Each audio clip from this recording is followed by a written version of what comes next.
les mélanges, les mélanges, les mélanges, ils se mélangent.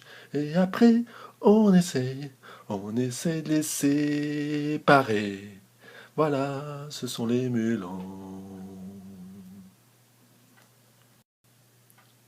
Alors un mélange, qu'est-ce que c'est? Alors un mélange, ce n'est pas un corps pur, c'est même le contraire.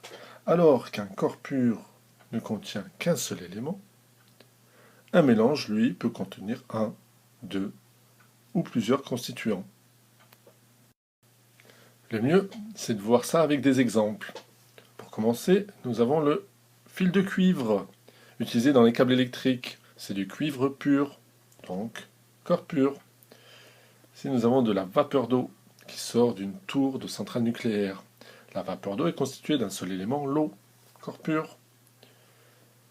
L'eau boueuse, qui est clairement un mélange d'eau et de boue de terre. L'air est un autre exemple de mélange. Il contient en fait de l'azote, de l'oxygène et d'autres gaz. C'est un mélange. La vinaigrette, mélange d'huile et de vinaigre. Mélange. Une barre de fer, corps pur. De l'alcool pur, l'éthanol, c'est un corps pur. Et voici pour finir des clous. Les clous sont faits en acier, qui est en fait un mélange de fer et de carbone. C'est un mélange. Chez les mélanges, on trouve des mélanges hétérogènes et des mélanges homogènes. Les mélanges hétérogènes se reconnaissent car on peut distinguer plusieurs constituants visibles. Chez les mélanges homogènes, on ne voit qu'un seul constituant visible. Voici quelques exemples. L'eau boueuse, clairement plusieurs parties visibles, est hétérogène. La purée, homogène. L'eau salée, on ne voit qu'une seule partie, homogène. Le pain au chocolat, le chocolat et le pain, hétérogène. Le clou en acier est un mélange homogène. Le sirop est homogène. La vinaigrette, plusieurs parties visibles, est hétérogène. L'orangina et sa pulpe sont hétérogènes. Et les boissons pétillantes, avec leurs bulles visibles, est un mélange hétérogène. Alors, comment séparer des mélanges, et surtout ici, des mélanges hétérogènes? Il y a plusieurs techniques. Le plus simple, la décantation. En fait, on laisse simplement reposer le mélange en attendant que les parties solides les plus lourdes se déposent au fond. Pour accélérer la séparation, on peut faire une centrifugation. On fait tourner les tubes contenant les mélanges à grande vitesse, ce qui pousse par force centrifuge les parties lourdes au fond du tube. Une technique très utilisée, la filtration. On utilise un filtre pour arrêter les parties solides du mélange et récupérer la partie liquide et limpide dans le bécher. On utilise cette technique au quotidien, notamment pour faire du café. Pour séparer deux liquides non miscibles, par exemple l'eau et l'huile, on utilise la décantation, mais ce coup-ci avec une ampoule à décanter. On place le mélange hétérogène dans l'ampoule à décanter, on laisse reposer pour que les deux liquides se séparent, et puis après, il suffit de ouvrir le robinet inférieur pour laisser couler le premier liquide, on referme, on place un deuxième bécher et on laisse couler le deuxième liquide. C'est aussi simple que ça l'ampoule à décanter. Maintenant, comment séparer les mélanges homogènes?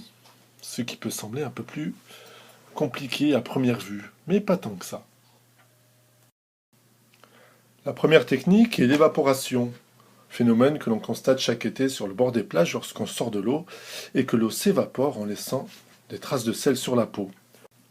On utilise ce phénomène notamment dans les marais salants pour récupérer le sel de l'eau de mer. Mais le plus souvent, on utilise la distillation, soit pour obtenir de l'eau distillée ou pure, récupérer le parfum des fleurs ou fabriquer de l'alcool. On utilise un montage à distillation qui comporte plusieurs parties, le mélange dans un ballon qu'on fait chauffer avec un chauffe-ballon, la vapeur seule monte et se sépare du mélange et refroidit dans le réfrigérant et coule sous forme liquide dans l'Erlenmeyer ou le Becher. On obtient un distillat. On peut aussi séparer les constituants d'un mélange homogène par chromatographie. Ici, on a déposé des taches de colorant sur un papier filtre. On a ensuite placé ce papier filtre dans une cuve contenant un fond d'eau salée. Au bout de quelques instants, l'eau monte par capillarité le long de la bande de papier filtre. Elle emporte avec elle les colorants. Au bout de quelques instants, lorsque l'eau est montée jusqu'en haut, on retire la bande de papier filtre et on laisse sécher. On observe que les colorants rouges, bleus et jaunes sont montés à des hauteurs différentes. Cela dépend de leur affinité pour l'eau. Ainsi, le colorant vert est en fait un mélange, car il s'est séparé en une tache jaune et une tache bleue. La chromatographie a donc bien séparé les constituants du mélange. On retrouve toutes ces techniques dans la vie quotidienne, pour le traitement des eaux usées, dans l'industrie agroalimentaire, dans les laboratoires d'analyse et pharmaceutique, mais surtout dans notre cuisine.